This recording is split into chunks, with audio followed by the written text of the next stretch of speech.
You're listening to Tarazi Tuesdays with the Bible as Literature.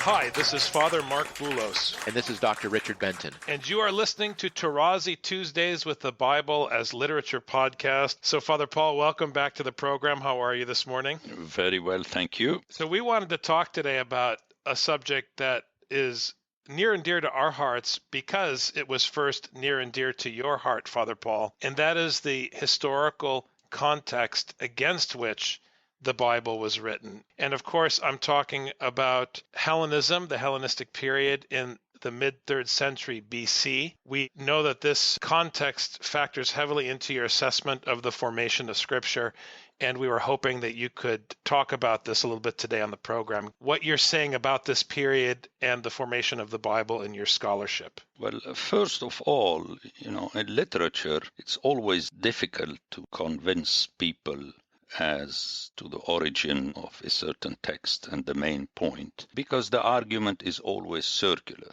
My approach to break this apparent vicious circle is to obviously come up with an hypothesis, as everybody does. But then the test of the hypothesis is against the text itself. And according to me, as I said so many times, the hypothesis that finds least hurdles in the text is most probably the correct one. That's all one can say. So, given the entire biblical text, I came up with the hypothesis, which I detailed in my audio and very much so in the book, that the entire Old Testament was produced by a school in mid-3rd century and not in the Persian period, as the majority of the scholars assume. And the reason is the following. No one can argue against this fact in the Bible that throughout the entire scripture, the stand is anti-city, anti-temple, anti-kingship throughout in any book you open.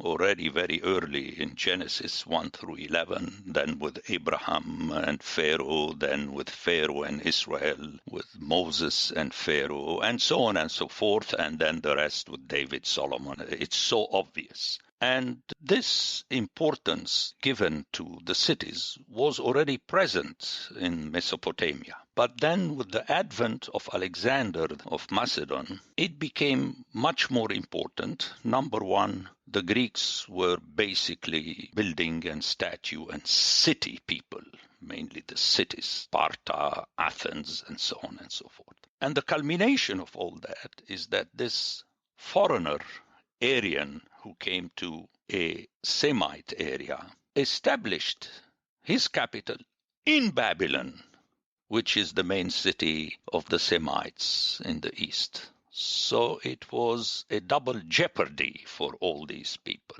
And they conceived a literature that criticized Alexander, but by the same token, as I stress time and again, it criticized their own civilization, which is amazing. And this is so obvious in the fact that Israel and Judah are much more harassed than the nations in the Bible.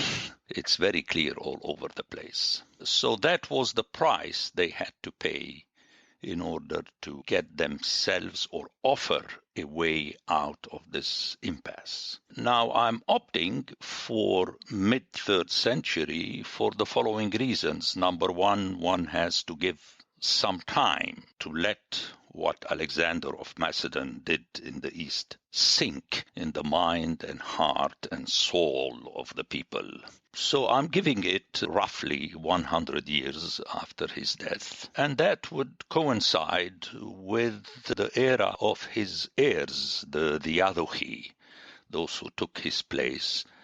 And the two main contingents were the so-called Seleucids, that were Greek Macedonians, the followers of Alexander, that ruled Greater Syria, the Fertile Crescent, and the Ptolemies that ruled Egypt. And I'm proposing that the Bible was written under those Seleucids for this extra reason that after 100 years, the people in the area of Mesopotamia, the authors of the Bible, realized that Alexander, through the Seleucids, is here to stay. There was no possibility in their mind that these people would disappear.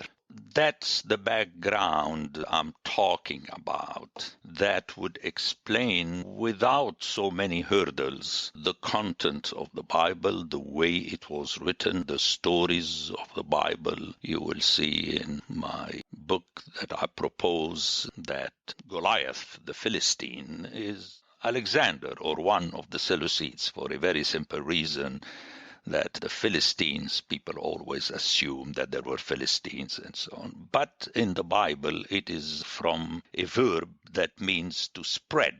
They spread, and they were near the sea, and they came from Kaftor, and everybody assumed that it is either Cyprus or central Turkey. So here again, we see that the author obliquely pointed to this warrior, and then the shepherd David took care of him. But unfortunately, David decided to become a king, which means like the Philistines that had 5 cities and kings and so on, and everything collapsed. So this is my thesis proposal, and I believe that it's very solid, that the Bible could not, the way it is, as a totality, could not have been produced before the mid-3rd century BC and could not have been produced later because it would not reflect this background that is sensed throughout the Bible. So obviously it's a thesis. Basically that would be my description of that period, that we have Aryans. Remember that way back in Mesopotamia, the Sumerians were Aryans, but they were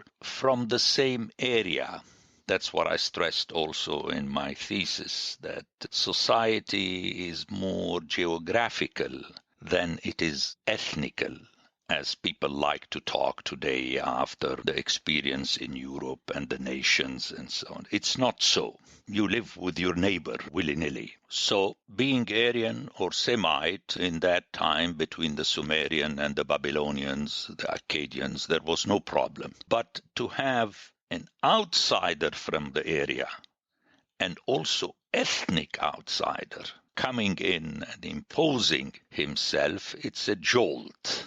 And the people proposed a response. Again, in my book, I stress the fact that we have Ham and Shem covering the same area, but Japheth and his sons come from the Isles, which is technical terminology to describe Greece, the coastlands or isles, the Iyim. And the text says that ultimately Japheth will enter into the blessing of Shem. So one can hear these connotations that I believe are very important for the theory. How does this then relate to this proliferation of Greek language literature that ended up in the Bible, like Maccabees and Wisdom of Solomon and the Wisdom of Ben Sira? How does that fit in with this historical context? My thesis also says that on purpose, the authors wrote their text in a Semitic language, which I show in the book. It was concocted by them from so many different Semitic languages, with the purpose of translating it themselves into Greek. That is, ultimately, they wanted to address it to those Greeks, to belittle them, by also belittling themselves. That's classic in the Bible. Part of my thesis is that the original authors translated the Hebrew text into Greek to force the hand of the Greek reader to always submit to the original text, which is in Hebrew. This explains why the Septuagint is very special. It's the closest possible translation to the original, with the caveat that it can never be the original.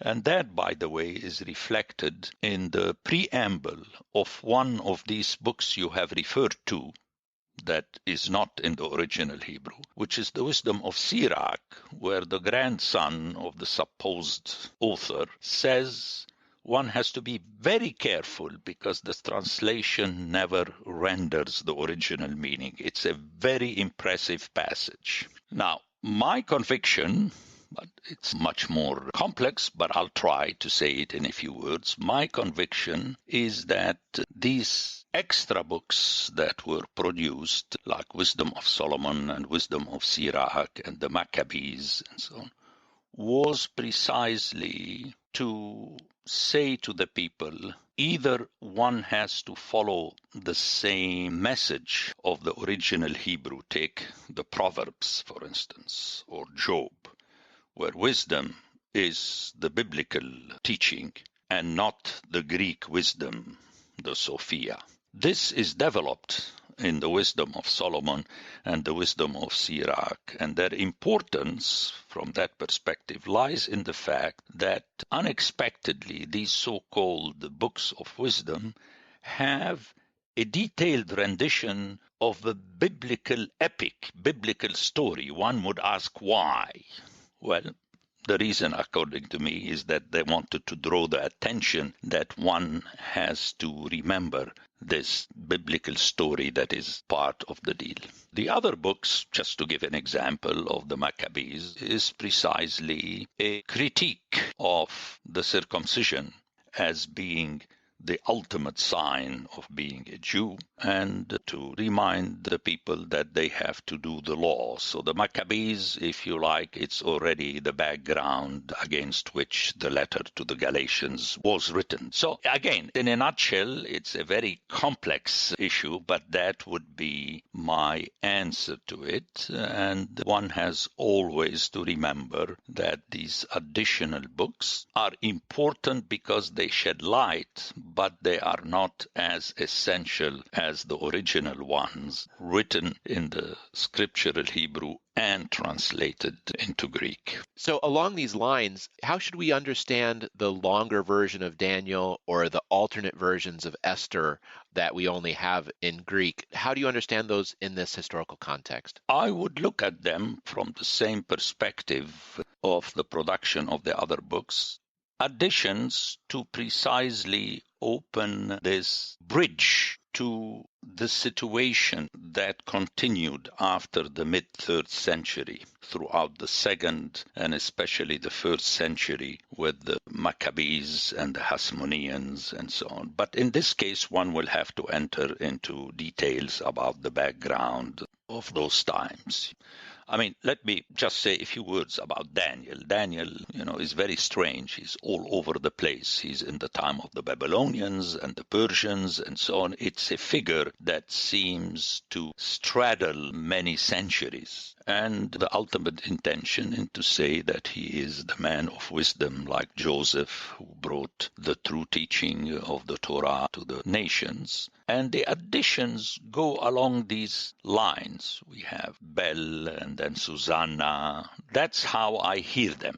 In the case of Esther, because it was a book that referred to the Jews, quote unquote, that lived totally outside in Persia, then again we have additions that stress the piety of those quote-unquote Jews, as in the case of Daniel and the 3 youths with him. And so that's the way I would perceive what was going on. I don't want to let your point about the languages, the point that you make in your book, get passed over too lightly on today's episode, because it's stunning that these ancient writers would architect a language to essentially disassemble the mentality of their opponents in the region. Could you talk a little bit more about how language is linked to our understanding of meaning and so forth, and how it shapes the reality? You've talked often about how people don't read the Bible anymore because they're reading it in translation. Yeah, definitely. It's important, and I say even more in my book,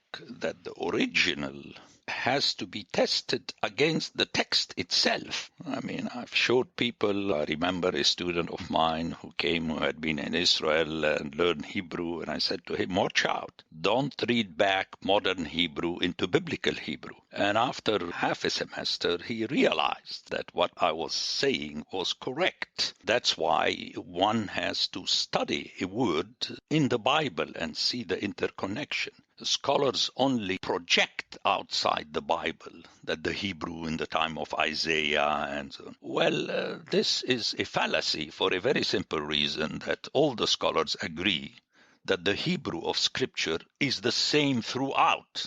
You don't have any development.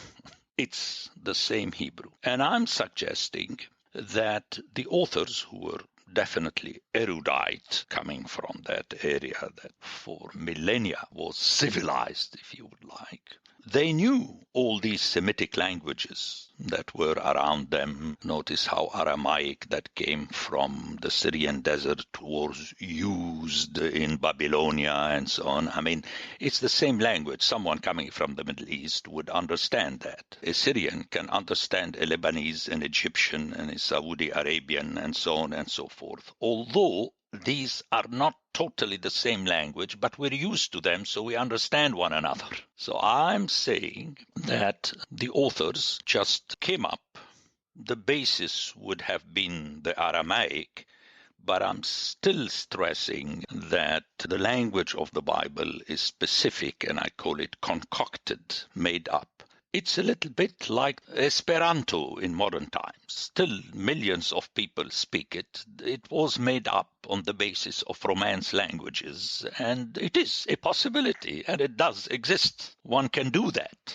The fact that they were aware of Aramaic is reflected in the book of Daniel. I have my theory how suddenly in chapter 2, verse 4, you have a switch to Aramaic that goes until the end of chapter 7. Why would the author do that? It is to remind the hearers that, yes, they knew Aramaic, but they decided to write it in that other specific language of theirs. So even their colleagues in Mesopotamia had to make the effort, exactly as the Greeks had to make the effort, to go to that original biblical Hebrew. In my book, I show that we have a reference to other Semitic languages, but never to Hebrew. Hebrew is just the language of Scripture. That's what I would like to stress. And one cannot refer to a Jewish rabbi talking Hebrew in the 20th century and try to understand the Bible. It's like taking the word of a modern Greek person living in Greece today and telling you what the New Testament is saying. It's a big joke. You have to show how the words are used in Scripture. And I gave in passing this example about the Pelishtim from the verb falash. Anyone who knows Arabic understands that word. We still use it in Arabic. It means to spread, go open. I had a professor of Hebrew Bible who did his graduate work in Israel. He's an American. And when he would teach scripture to Israelis, he would make the Israeli students translate the Hebrew Bible into modern Hebrew. And he told us that sometimes they would cheat and they'd use the same word from ancient Hebrew into modern Hebrew, and he would say, they don't mean the same thing. So I had a professor who noticed that exact same thing, the difference between modern Hebrew and biblical Hebrew, and the tendency of cheating to try to assume that they mean the same thing. It doesn't work. Precisely. And this applies to the development of Hebrew throughout the centuries. It applies to Greek, it applies to all languages. I stress the fact that the text is basically addressed to the original hearer. Once you get to the following generation, something is already lost.